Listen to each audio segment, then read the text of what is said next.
After I am no more in this world, O Anand, men of belief will visit with faithful curiosity and devotion the four places. The place where I was born, Lumbini.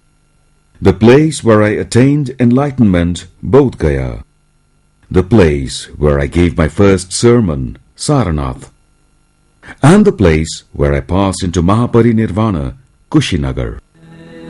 On the divine advice of Lord Buddha, Lumbini became a solemn pilgrimage site, and pilgrims started to pour to this place and other places related to his life and dharma in Nepal, the Gangetic Plains and the Himalayas.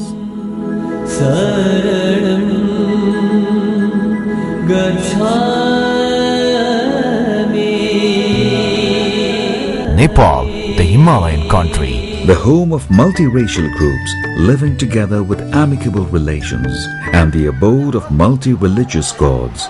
This is a country for mankind of all creeds with never a conflict in the name of any religion. Nestled in a small strip of land, situated between two giants, India in the south and China to the north, Nepal is an independent country. In the tranquil southwestern plains of Nepal, nestling on the foothills of the Sivalik range, Siddhartha, the future Buddha, took his first steps. This is Lumbini, the holiest of sites for 600 million followers of Buddhism throughout the world. Lumbini is endowed with rich ancient religious, cultural and natural heritage. Many modern monasteries and stupas dedicated and donated by different devotees and organizations of many countries are also here. The full moon of the month of Baishakh, April-May, 623 years before the birth of Jesus Christ, was to become a unique day. A child was born. He was named Siddhartha, later to become the Buddha, the savior of mankind. Successive archaeological excavations have revealed several important religious monuments and cultural sites which bestow valuable insights into the birth and life of Lord Buddha. Lumbini has been acknowledged as a World Heritage Site, spectacular tourist destination and ultimate pilgrimage site from Buddhists around the world.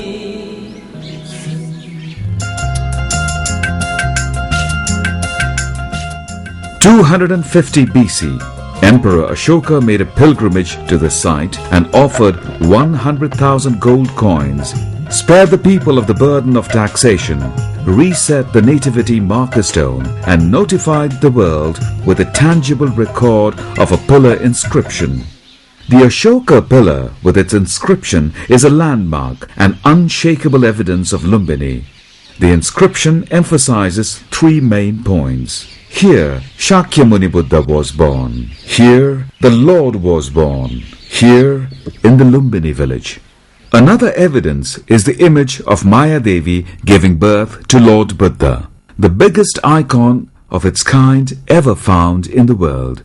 Vertically, 3 meters below the Maya Devi image is a marker stone, put by unknown devotees, reset by Emperor Ashoka and rediscovered by archaeologists. The spot where Lord Buddha trod for the first time in the world is now protected with bulletproof glass.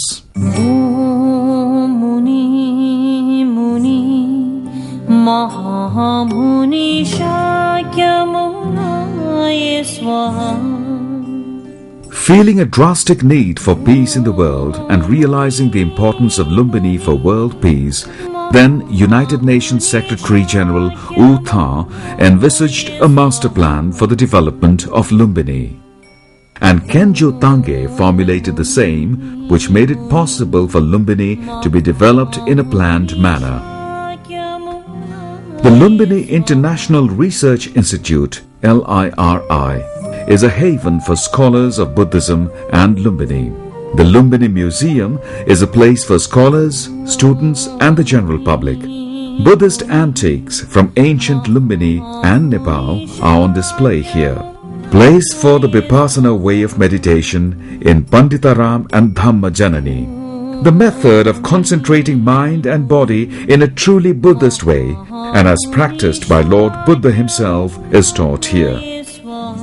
Lumbini is not the only place the pilgrim should not miss. The highlight of the Buddhist sites in Nepal provides special glimpses of the life of Buddha and sites related to him and valuable insights into some of the places connected with Nepalese Buddhism. They are Lumbini and its surrounding, Kathmandu Valley, Namo Buddha, Thangboche Monastery, Mount Everest, and the Kali Gandaki Valley of Mustang region. Here in Lumbini, there are many archaeological sites related to Lord Buddha onwards to the west and east. Kudan is the place where the Buddha's father welcomed him when he first visited Kapilvastu after his enlightenment, on the invitation of his father. Gotihawa, 7 kilometers south of Tilaurakot. The Gotihawa pillar has no inscription now, but still stands since 2,300 years. Huan Sang, the Chinese traveler, noted it has an inscription which described the life of Krakuchanda Buddha. Tilaurakot. Siddhartha spent his first 29 years of life in Kapilvastu. He was married when he was 16 and was blessed with his only son Rahul before he renounced the material world. But the place turned into an archaeological mound and remained so for almost 2,000 years. It is known at present as Tilaurakot.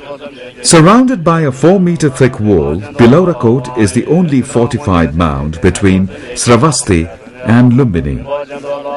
The eastern gate complex of Tilaurakot, from where Prince Siddhartha is believed to have renounced the material world. He attained nirvana after 6 years. Niglihawa. The second pillar is dedicated to Kanak Muni, another mortal Buddha before Shakyamuni. He was also a mortal Buddha who lived before Gautama Buddha. The 4-line inscription on the pillar gives the details of the renovation of a stupa dedicated to Kanak Muni Buddha. The renovation was done by Emperor Ashoka. Araurakot. It is believed to be the natal town of Kanak Muni Buddha, now a big mound with thick walls and bastions. Sagarhawa. The place where the Shakyas from Kapilvastu were massacred by King Bidudhaka. This is the first excavated archaeological site in Nepal. Devadaha. The natal town of both Mayadevi the mother and Yasodhara the wife of Siddhartha Gautama. Chinese travelers went to the east of Kapilvastu and Lumbini, then arrived in Ramgram. The stupa, as described by Chinese pilgrims, contains one of the 8 parts of Lord Buddha's relics.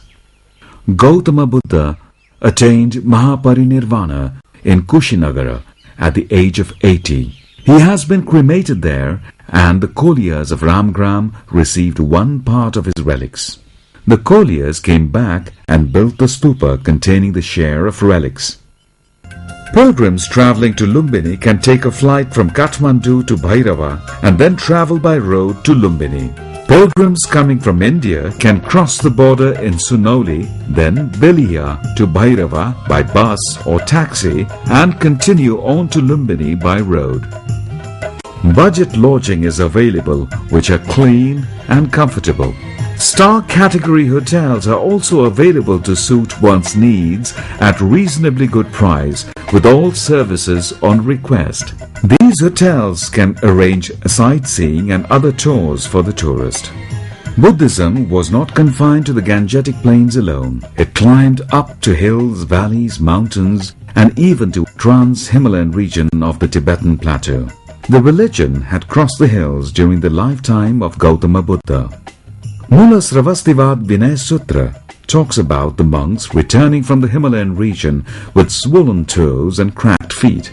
When this came to his notice, Lord Buddha immediately permitted the monks to put on their shoes when going on to the Himalayas.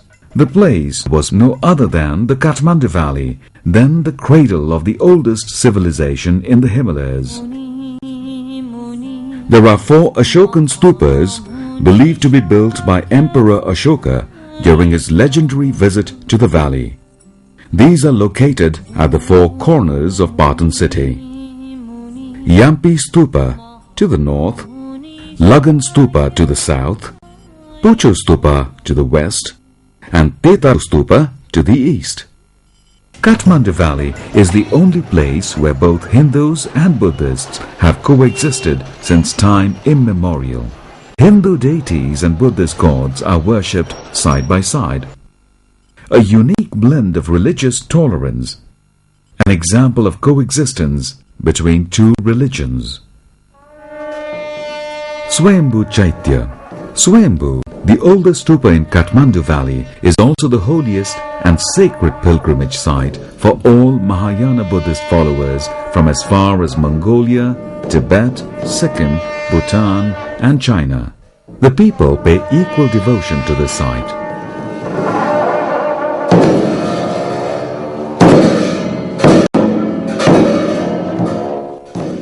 Mahayana, the product of compassionate bodhisattvas, can really be studied around the hilltop of Swayambhu, full of Buddhist shrines, full of compassionate figure of bodhisattvas, full of icons and chaityas, the all-seeing eyes of the Buddha looking at all 4 directions of the earth, watching the suffering beings and beckoning them to salvation.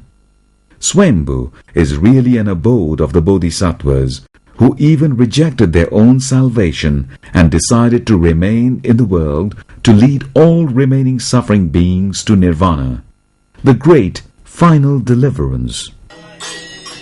Aksheshwar Mahavihar was established as a center of learning probably during the 7th century AD. The present complex was constructed recently and is being developed as a center for studies in Buddhism. This is located at the highest elevation in Patan and has a replica of the Swayambhu Stupa. From this vantage point, one can get a beautiful view of Kathmandu Valley. Vajrayogini. The oldest Buddhist monastery in Kathmandu Valley, called by local people as Gumvihar, was already famous before Christ, also attested by the inscriptional evidence. Presently called Vajrayogini, predominated by Yogi cult since the 9th and 10th century. This was the central stupa of Gumvihar, now under a temple canopy with a different name of Yogambar. The oldest tradition of ringing wooden bell to beckon the monks to the monastery is still continued to this present day. Bodha Stupa. Bodha, another grandeur of majestic stupa architecture. The biggest stupa in Nepal is raised on top of a mandala base and embellished with 108 deities and surrounded by a wall with prayer wheels with Om Mani Padme Hum. Bodha, a great haven for Tibetan lamas, a place for melodious sound of metal horns and cymbals, a shrine for offering million butter lamps, and a venue for all religious things to happen at all times. Dhando Chaitya. Recently renovated, the Chaitya is the oldest archaeological discovery in the Kathmandu Valley. This stupa is locally called Chavel Stupa and is surrounded by Lichavi Chaityas. Vikramasila Mahavihar. The Mahavihar is regarded as the most honored Vahals of Kathmandu city, an abode for Tibetan Siddha Lamas while passing through Nepal on the way to Vikramasila Mahavihar of India and their return to Tibet. The Vahal was very famous for its collection of a Pragya Paramita manuscript written on gold and golden image of Pragya Paramita as well. Only having a glance on them would ensure rebirth in the heavenly abode. Nagi Gumba. The disciplined and devoted nunnery of Nagi Gumpa singles out in the Kathmandu Valley. Belonging to the Nyingmapa sect of Lamaism, it was founded in 1940 AD by Sonam Tenjing. The monastery is located on the Shivapuri hill, looking down the Kathmandu Valley. The nuns are encouraged to practice in training of mind and to understand karma suffering and impermanence.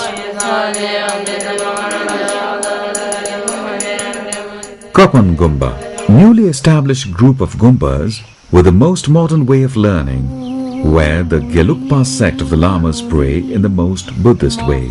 Enthusiasts from all over the world can come here and learn Tibetan Buddhism.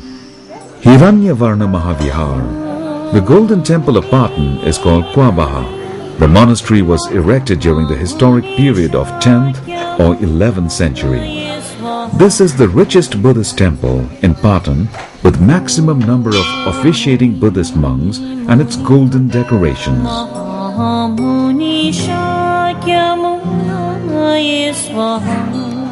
Mahabodha Temple, the most decorated Bodha temple of Kathmandu Valley, erected by Abhairaj and his family in the 17th century. Each brick of the temple is carved with an image of Buddha, which was copied from Bodh Gaya temple in India. Rudravarna Mahavihar, one of the oldest vihar of Patan. The historical document of 10th century records the vihara to have been established by Shivadeva, the Lichavi king. The vihara abounds in old collections of wooden struts. The locals call it Ukubaha. Ratnakar Mahavihar. Ratnakar Mahavihar was located previously in the royal palace of Patan. King Siddhi Narsingh Malla shifted this to the present site for extending his palace building in the 17th century. Despite their busy life, the local people had time to sit and sing together devotional songs dedicated to divine beings.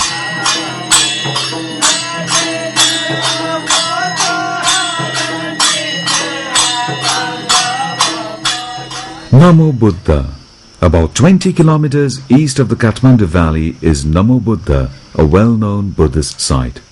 Newars call it Nomura and the Tamangs call it Tamaluiche, an important site of the compassionate Bodhisattva Prince Mahasattva.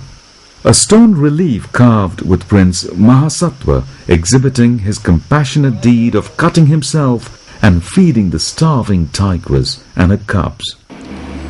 Buddhism did not remain in the south alone. It climbed up to the Himalayan villages as well. Lukla, the gateway of the world's highest peak, Mount Everest. A 45-minute flight from the capital Kathmandu brings a visitor to the scenic Stol airstrip at Lukla.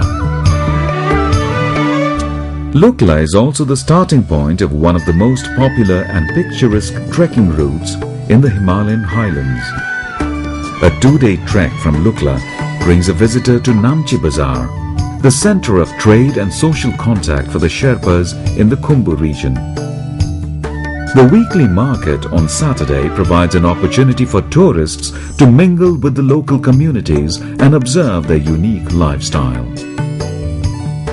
The Khumbu region is also a haven for the elusive dafe, the national bird of Nepal, mountain goat and musk deer.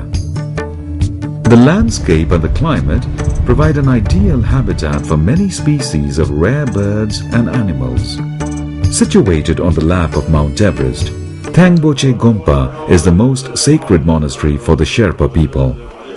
Sherpas offer worship at the Gompa and seek the blessings of the gods for a good harvest and fortune.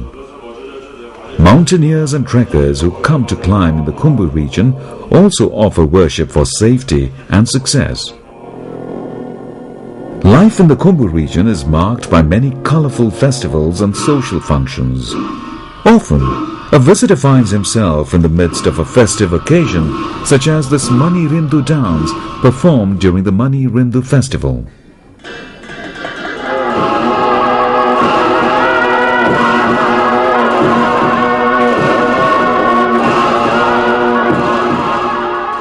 The faith did not freeze in the mountains only. It also melted and spread out to the trans-Himalayan valleys and plains. Jomsom, the gateway to Mustang, where one can fly or trek from Pokhara.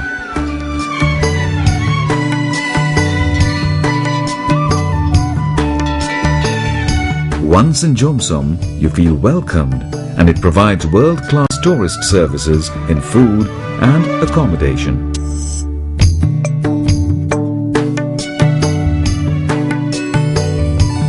Kali Gandaki, the Trans-Himalayan Valley or Mustang, is a melting pot for Hindu, Buddhist and Bonpos. Although barren in natural vegetation, the area is filled with monasteries, stupas and prayer wheels.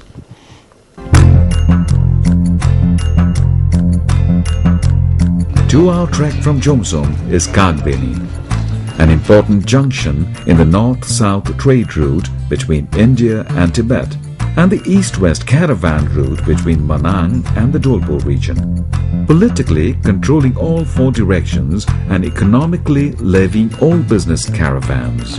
Kagbeni is an important confluence of Kali Gandaki coming from the north and river Jong flowing down from Muktinath. Here, Hindus pay their respect to their ancestors and perform the Shraddha to honor them. Another 4 hours from Kagbeni brings you to the beautiful valley of Chuksang village, the boundary of Lower Mustang. Pass through the dark and narrow streets of the village. See the religious paintings inside the Gomba walls. Feel the enchanting Kali Gandaki river flowing underground through the steep cliff of geological deposit. Visit a row of religious caves. People believe it is the storehouse of religious books. Unapproachable now due to its height on the cliff, more than 100 meters above the street. Throughout the trails one can see the caves in the natural walls, which were used as a place of retreat, a place for meditation, a place for storing the religious manuscript, a place for cemetery, a place for storage and even a place for an animal den. Hike for one more day via Tetang's beautiful stupa complexes, and that brings you to one of the most sacred temple for Hindus, Muktinath. Jhomo, the Buddhist nuns, worship inside. Brahman, the Hindu priest, bless pilgrims outside.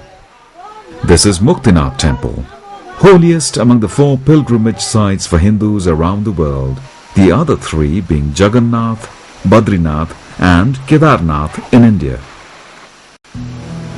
Visitors in Nepal are welcomed with traditional Buddhist hospitality amidst festive gathering and festivals. The most important is the birth anniversary of Buddha. The day is celebrated with music, pomp and show.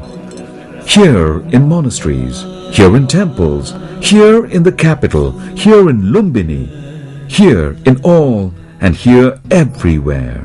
Therefore, you are all welcome to the land where Buddha was born, the land of the fountain of peace, here in Lumbini, here in Nepal.